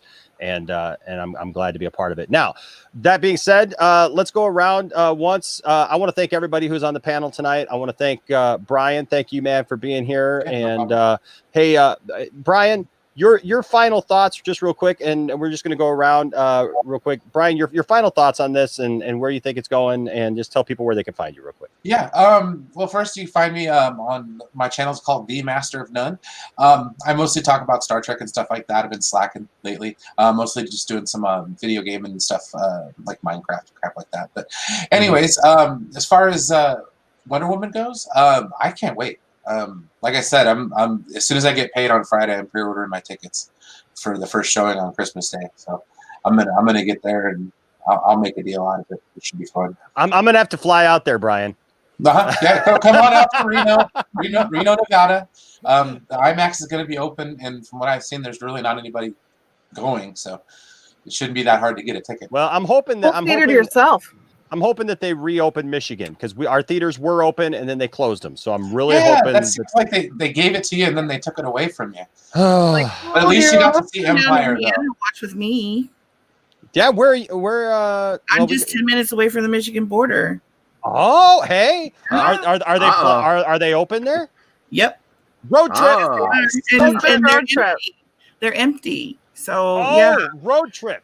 Road trip. Well, I'm in our PJs. Well, Janita, you and I need to talk anyways. So about some other things. But yes, you know what? I tell you what, if my theaters aren't open, We'll make a Christmas road trip. Hey, I'm all for it. That's a Poindexter Lounge special if ever there was. Yeah. I love meeting people. I would have watched that. I love meeting people here from the channel. We're going to be taping it, so make sure that you're ready for that because he tapes everything. I do. Jonita, thank you for joining us. Where can people find you? You can find me anywhere on social media at Jonita L. Davis. On Twitter, Instagram, wherever. My writing is my criticism is on theblackcape.com. Okay. And you can see me this Sunday tomorrow at 6 Central Time on Moldiversity. Yes. Yeah. Yes. YouTube. Yeah. We definitely look forward to that. And then of course, our lady royalty here in the middle, Miss Nana from the Nerd Queens. Where can we find you? So you can find me pretty much anywhere and everywhere at the Nerd Queens. Me and my dearest best friend and sister Cole run that little thing. And then obviously, as we said, we're going to be on Tuesday. We're going to be hosting the League of Mayhem episode on our channel. That's right. And that's where you can find this dear lady when she's not upstairs waiting for me. See, that's one reason Tiffany and I, started this channel together, and since like StreamYard and all this stuff, I've actually been more on here than anybody. And so I was like, Tiff, I got to get you more incorporated back in this because it's you and me, babe. Like it's us. And so I'm glad to have here. Tiffany, where can people find you? You can find me on the 50 majors of social media. You can find me as Tiffany on Facebook. But everything else is either going to be Tifftastic or Twitter is Grand Tiff Tarkin. I'm on Vero as Tifftastic. I'm on, I can't remember if it's Grand Tiff Tarkin or Tifftastic on Instagram. So it's one or the other. So it is Grand Tiff Tarkin. Yep, you're Grand Tiff Tarkin. Okay, I thought it was. Sometimes you got to remind them who they are. You are Tiffany. You are Grand Tiff Tarkin. Trust me, it's okay. And then Matt, Grand Tiff Tarkin. Oh yeah, I always love showing off my work. Oh, look at that! Look at that figure. Isn't that figure awesome? Tilt it a little bit back, Tiff. A little bit back. There you go. Cool. There you go. Look at the colors on that. I made that. Yes. Oh, there's a second one. Yes. That was the first one, actually. This was the first one. And it was actually a Wonder Woman head that was just painted blonde. That's right. Yep. It was the Wonder Woman head from her on Themyscira. And so it works out well. So we have fun with that.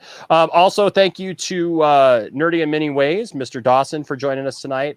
Always good to have him. He's actually started a stream right now. So when you guys leave here, you can go over and hang out with Nerdy for a while because he's always got a great show. And I love that guy. Also, thank you to Max who popped up. Max, it's been a while since I've seen you, buddy. I've missed you, man. You can find me on the lounge. That's where I like to go to hang out. I've been taking a little break from YouTube. Understandable. But I couldn't resist the lounge tonight. I was like, wow, this is a great show. Made me happy. I'll be real. I was a little down. I was like, oh, this is, and then I started watching the Poindexter Lounge. I'm like, why am I just chilling on the couch? I could come have some fun in the lounge. So absolutely, thanks for having me. It's always good to have you. And Max, where can we find you online and stuff? Movie Madness Entertainment. All right. Yeah. All right. Max, Isaac Juan Kenobi has actually been doing some video gaming with him. That's right. Yeah, me and Isaac have been connecting, playing, and Zeverfet, Mad Matt from Zeverfet. We've been collabing with a video game podcast on Sundays. So that's always good. So you guys got to watch that on Max's show. And then I do want to announce, so coming up this Thursday, me and my good friend Johnny Pop, we are doing our we said we were going to do this, and we're going to do it. It's we're going to watch the Star Wars holiday special from 1978. And what we're doing is we're taking extra special precaution. We're actually going to do it on Twitch so we don't get taken down.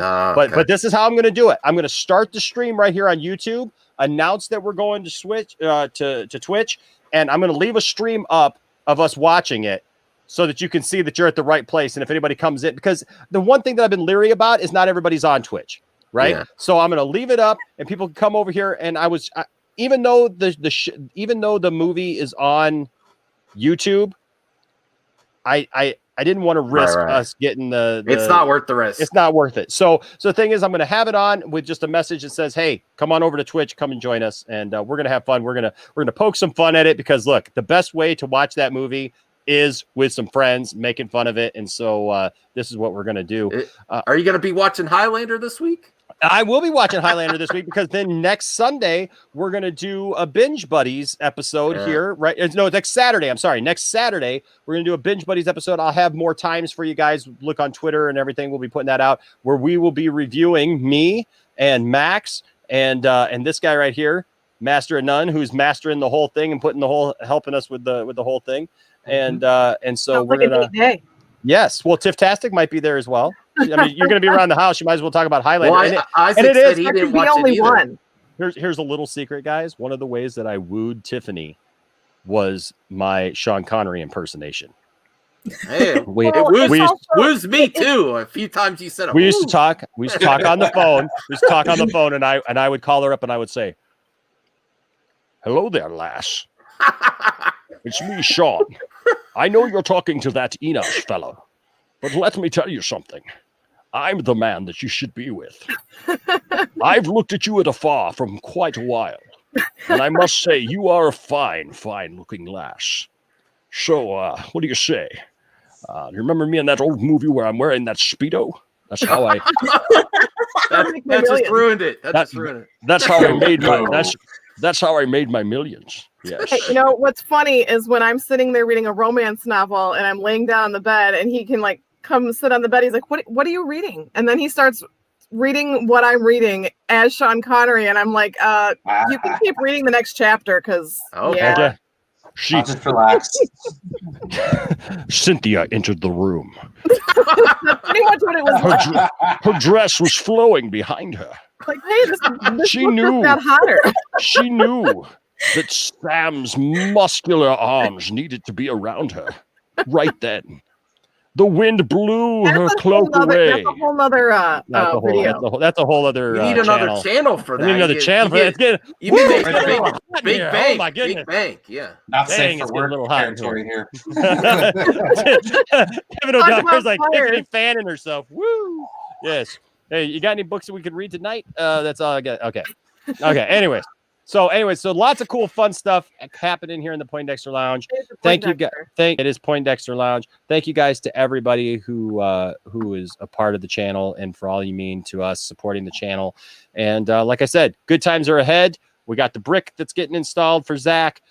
We stand with Ray Fisher, and don't forget December 20th, because December 20th is going to be, as my good friend Anthony would say, fire. It's gonna be fire. And then of course, you know what, just for fun, we do have some cool new t-shirt designs and stuff up in the store that you guys can find here. We got the family, the nerd family. We've got our new 2 cents on nonsense. We got a funny Mike Zero and Doomcock one weird nonsense there with Kathleen Kennedy. So we got some fun stuff up there, so go check that out. We got all kinds of fun designs, and it's a good time for sure. My sweatshirt to come in. What's that, Tiff? I said I can't wait for my sweatshirt to come in. That's right. We just got a bunch of stuff for ourselves, so you'll be seeing them here on the channel. Well, thanks, guys, and thank you to everybody who's watching tonight. I think at the end of the day, here's the thing: let's look at the positives. Let's be happy that we're getting Wonder Woman 84, and that we have the Snyder Cut to look forward to, and it's going to be grand. It's going to be a good time, and it is a good time to be a DC fan. And so just keep your head up. Keep looking up, because we're going to believe that a man can fly again next year, and we get Wonder Woman this year. We're going to believe that a woman can. Do you think we'll see the invisible jet? I don't know. He's still gonna have that kick butt music though, with it being the 80s. I think we might know. I know I was ending the program, but what do you guys think of that one scene where they see like all the explosions and stuff? That's the thing. I think that we may see it. I think that because he's kind of talking. Didn't they say something about like stealth technology or whatever? And so I feel like that they're going to make like the invisible jet kind of some kind of like Themysciran like stealth technology, because the whole island is invisible, right? When you're looking at it. So what if they use that same kind of idea for the jet? Well, he says with the way that I fly, they won't find us. And she's like, yeah, I forgot. We have radar now. Yeah. So hopefully it's in her jet. There you go. I've been watching the recent trailers, so I missed that part. I'm looking forward to though. Absolutely. At home box office. I'm sorry for theater fans. I want everyone to keep their jobs, but I'm getting in the get out of here with that. No. With my dogs, I'll get some good food, some drinks with the wife. There you go. You know what? I got myself by, I'm not gonna say accident, but pure sheer luck. I got myself PS5 2 days ago.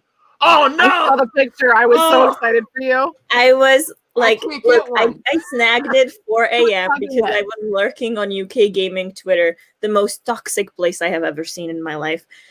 Oh my goodness. But anyway, I managed to snatch it because one of the shops in the UK dropped their stock early. So nobody really noticed except for people who were lurking on Twitter at 4 a.m. Oh my goodness. I created a video game podcast show called PlayStation Plus, and I can't get one. I'm so sorry. But yeah, anyway, so I have that, that beautiful beast is at home. Oh wow. But I need new TV, so I have a brand new 4K HD TV. Oh, there she is! Look at her. She's so happy. Look at her. Should be taking Wonder Woman in style. That's awesome. So I have a new TV coming in. So I will. What games are you looking forward to? Well, the first one I want to get onto is Assassin's Creed Valhalla. Okay. Mm-hmm. I am super excited for that. But then, like, I have a whole bunch. I want to get on Ghost of Tsushima because this is like, I didn't have console before. Mm-hmm. Like, I haven't had console for years. So I want to get kind of back to playing. So I want to get on Ghost of Tsushima. I may go get into Cyberpunk as well, but I'm excited for Gotham Knights. Super hyped for that. What about Spider-Man? Miles Morales. I heard that's really good. Yeah, well, the thing is, like, people say that it's quite short, though. So I'm not sure. Like, I may get into it, but later when it gets, like, maybe hopefully a bit cheaper. Oh, okay. I get that. Yeah, it's just more of, like, right now, like, the thing is, I'm just pumping, like, 1,000 pounds into the entire thing. So I'm going to be really careful in which games I'm going to play. Yeah. At least at the beginning until I, like, kind of balance out that debit card debt. Well, congratulations. That's great. Heck yeah. But but I'm excited because I got the one with the disc, so I can also play my 4K steelbooks in that. Awesome. That's why I got the TV. I got the She's beautiful a steelbook collector. Oh boy. So, you're speaking Max's language right there. Because I'm a big steelbook collector. I got some laying. I got this one, Watchmen. Yeah, that's all I have laying around. I have my Watchmen one too.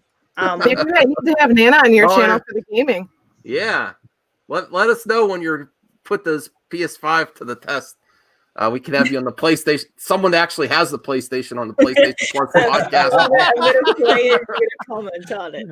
I love the fact that you got a podcast that's like talking about something about a console Yeah, and that nobody has. I wasted a day trying to get it, and all I got was carpal tunnel. I was sitting in checkouts. I had all the websites up, going click, click, click, click, click. Nothing. It was in my cart, and I couldn't check out. You know what? I was on the launch, like I missed the pre-orders. So I was like, well, okay, I'm going to try for it on a launch day. Mind you, I am a San Diego Comic-Con veteran, okay? I was like, hey, I can do this. I can bag this, right?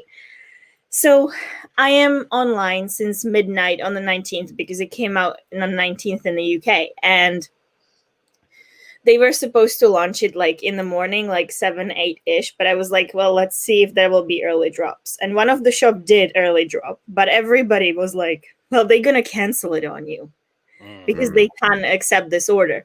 So I was like, well, I don't really have extra 450 quid to just leave hanging in the air. So I'm just going to wait until they launch properly. So I'm not risking my credit card being held for, 450. Yeah. So I was just kind of waiting. And then I missed out on like literally every store except for that one that had the accidental early launch. And I was waiting on them. I was like, this is my last chance. And they were like, oh yeah, we are out of stock. We're not doing it because we are honoring the orders from the early morning. And I'm like, are you serious right now? I had that thing in my basket and decided not to do it because... So I was like, well, what am I going to do? So I was like, well, never mind then. And then I heard like rumors that they're going to be restocking in the UK on the 3rd of December. So I'm like, okay, let's get another sleepless night. And I opened the Twitter at like 3, 4 a.m. and another store did the same thing this store did. And I'm like, yeah, I'm not making the same mistake again. So I ordered it and they canceled it. So I had the exact thing, the hold on my card. But I'm like, no, I'm going to order it again. So I ordered it again, and they actually took that order and processed it. And I had my PS last night. Oh, that's nice. Funny enough, people who ordered from that store on the launch still don't have their. Wow. So I got mine before people who got theirs on the launch. Man. So. Well, hey, Richard, thanks for joining us, man. Yeah, let's talk. Email me.